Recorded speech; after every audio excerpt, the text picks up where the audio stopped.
very nice to meet you all. This is my first tech talk, so I'll just start off a little bit about myself. Scott, I'm the owner and founder of Pushysix. I'm an operator by trade. Began operating as a young teenager. Throughout the years, I have moved up through the ranks to supervisor, run small to extremely large construction sites. I kind of built a company around construction and my day job. I named my company after a bulldozer, D6T. That's pushes dirt, Pushysix. Combine the two. Is there anything that you guys would like to know before I start jumping into a couple topics? You're free to ask questions and stuff now or after or whatever you want. Yeah, so if you can tell us a little bit about your day-to-day job, your responsibilities, a little bit about social media and kind of how you got started. So I work heavy civil construction as a day job. Do a bunch of different things from building new subdivisions to highways, interchanges, ring roads, kind of you name it, anything kind of heavy civil, so extremely large machines, high production. The more dirt we move, the more we get paid. So I work full-time job, 12 hours a day, 6, sometimes 7 days a week.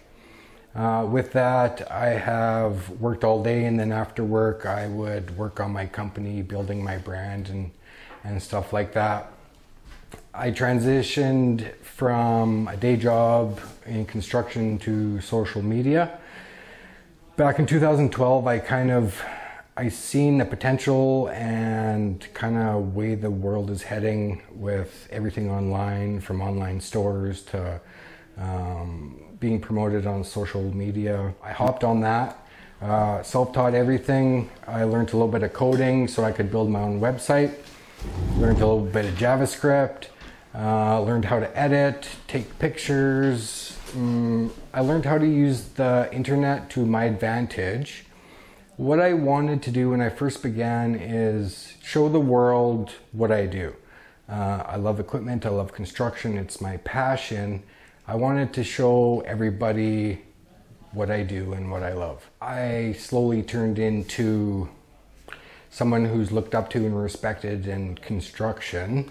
There's very few people like me that know how to use the internet technology and have experience as much as I do in construction in a bunch of different ways, machines, job sites. There are some trends within construction that involve social media.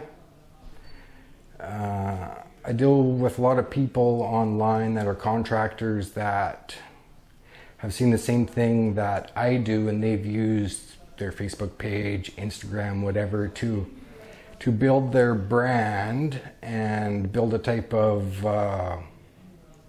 reputation to show the world that has gotten them jobs, clients. A lot of small contractors, they couldn't really pay for TV commercials and stuff like that. That's the way of the past now anyways. So now everything you do online is it gets seen by mass amounts of people.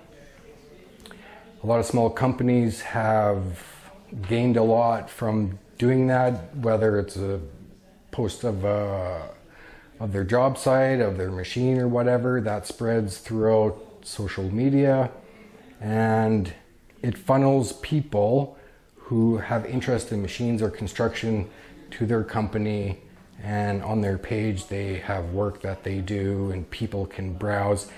It's basically the new website. I feel back in the day your website was your main kind of thing to show people what you do to get business.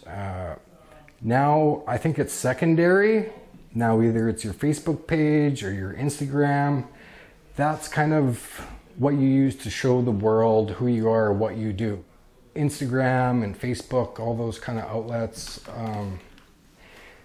they're now helping people get hired. So if you're looking for an employee, you can do a simple post about, we're looking for this position or whatever. I think like what you were saying about the websites being, they were now they're like a resume for companies. They're like, hey, this is what we do with the social media and stuff like what you do.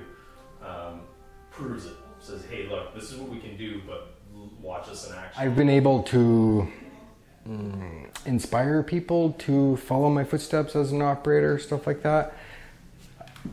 I think a lot of people shy away from getting in construction for a bunch of reasons.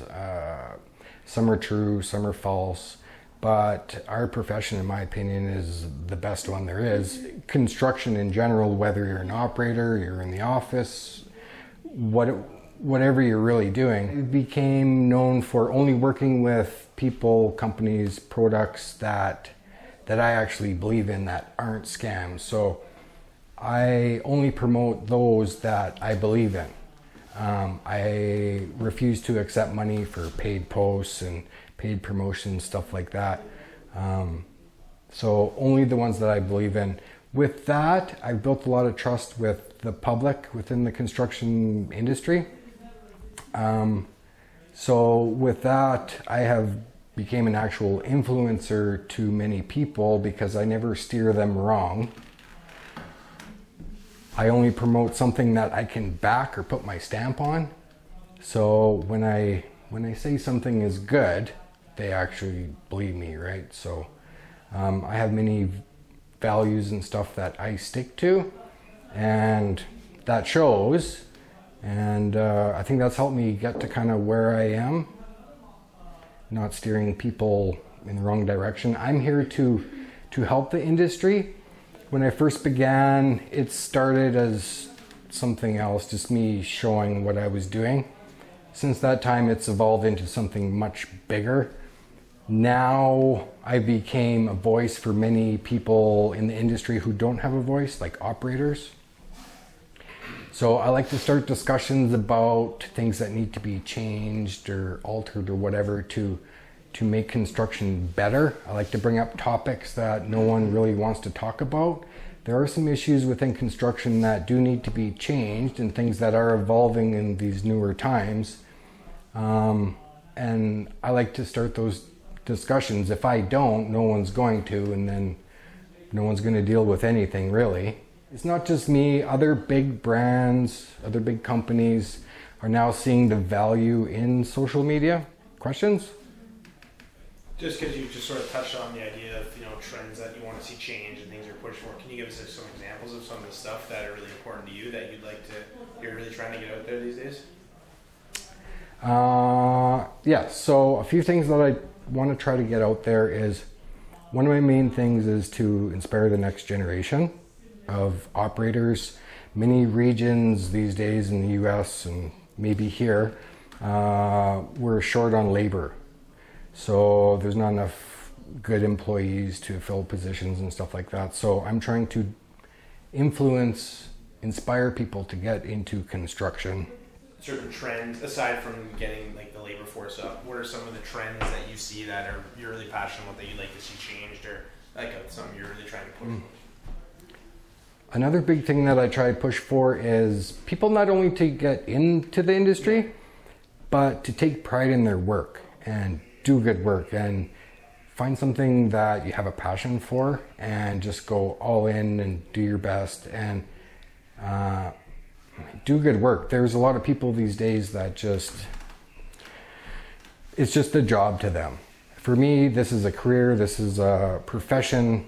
I take great pride in everything that I do. I always try to do my best, no matter if I'm doing it for free or if I'm getting paid. I put in the same amount of effort. I think in the younger generation, we all need to kind of band together and help guide them in the right direction. These are different times we're dealing with now. And we need to pass down our knowledge to help them. I totally agree with, I've worked with some companies that they'll just go and they'll do a job, and some younger guys, they'll move the dirt from there to there and they'll do it. They don't care if they wreck other stuff or make it 10 times harder. They don't have pride. I've worked with other guys like yourself that another gentleman in particular runs a D6, and he'll do it slower than everybody else, but he only does it once, and he does it absolutely perfect every time. He'll be maybe a half inch over 1 million square feet. Yep. And but he'll do it maybe a little bit was slower, but you only got to do it once. Nobody else got touched after that. But he has a lot of pride in what he does. He has no problem saying that he's an operator. I think there was a stigma around construction, and it's a lesser field, but with all the new technology and GPS, you have to be pretty educated and fairly intelligent to run a lot of this equipment, especially with technology. And, Yes, with technology, that's like a huge thing now. CAT has a bunch of new machines. They're smart machines. They're next-gen machines. When I think of Caterpillar, I think of a couple different things. I think of innovation, technology, and engineering. That being said, CAT is once again leading the entire equipment world into the next generation of smart machines, next-gen machines. For example, their brand new CAT 320 and 323, packed full of technology. Now, I do know a lot about the new CAT next-gen excavators, but I don't really want to talk about it because I've never actually been in one. So, I'm going to hold off until I can get in one and give you a personal review of my take on their brand new technology.